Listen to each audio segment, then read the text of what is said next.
Ladies and gentlemen, if you've ever dreamed of mixing the rugged life of a 4x4 with the questionable decision-making of living in your truck, let me introduce you to the 1977 Chevrolet K5 Blazer Cheyenne Chalet camper.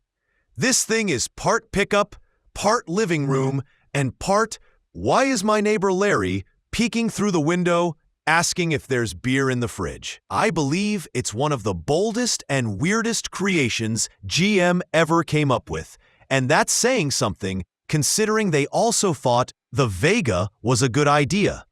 Now, before we dive too deep into plaid upholstery and fiberglass dreams, smash that subscribe button because we've got more rare rigs, more ridiculous stories, and more laughs than Timmy has excuses for why his fishing trip ended without any fish. Here's the deal. Only about 1,800 of these chalet campers rolled off the line during the short 2-year production run. Under the hood, you've got Chevrolet's 400 cubic inch V8, factory rated at 175 horsepower and 290 pound-feet of torque.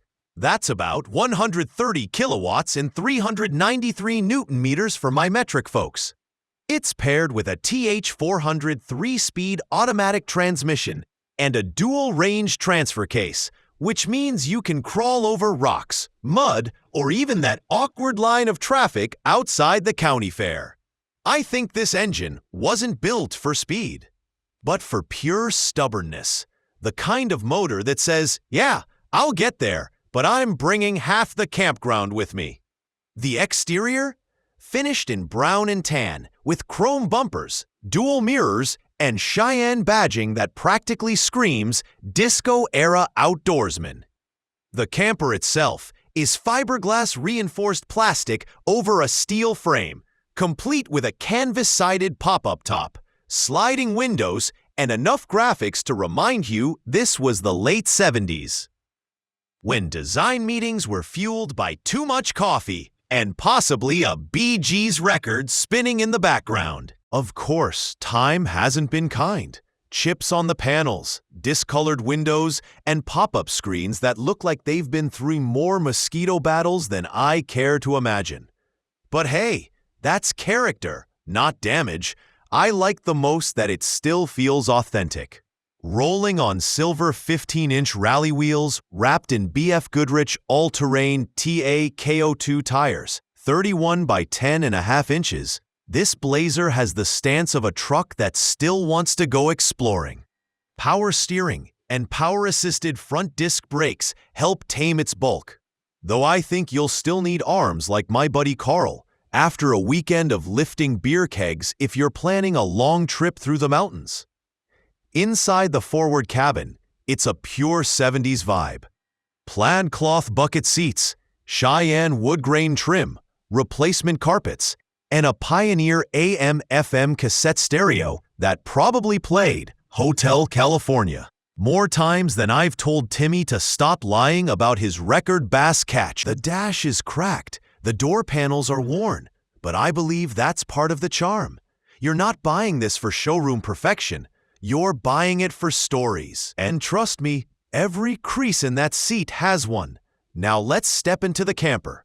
Fold-out dinette seating, inward-facing benches, a kitchenette with a propane stove, sink, 110-volt outlets, and a Dometic fridge. The stove's condition is unknown, which is code for don't try cooking chili in here unless you enjoy fire drills.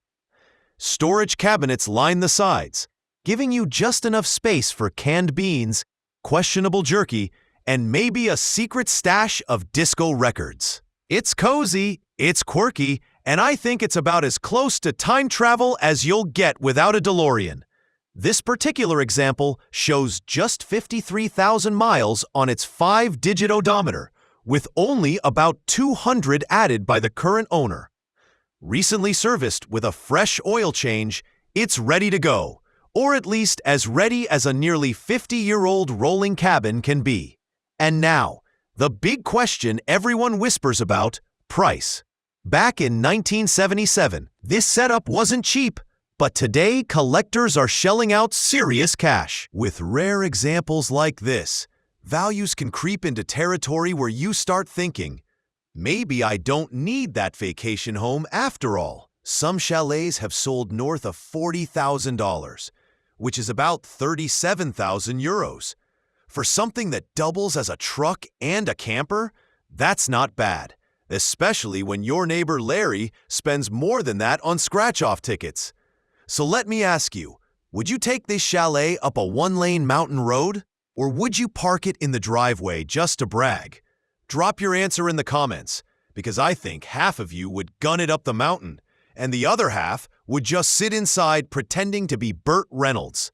And before I roll out of here, like this blazer on a gravel road, remember, you can become a sponsor of our channel for just $1. That's cheaper than Timmy's bait budget, and a lot safer than riding shotgun while he's behind the wheel. Sponsorship link is right below. Click it before Larry does.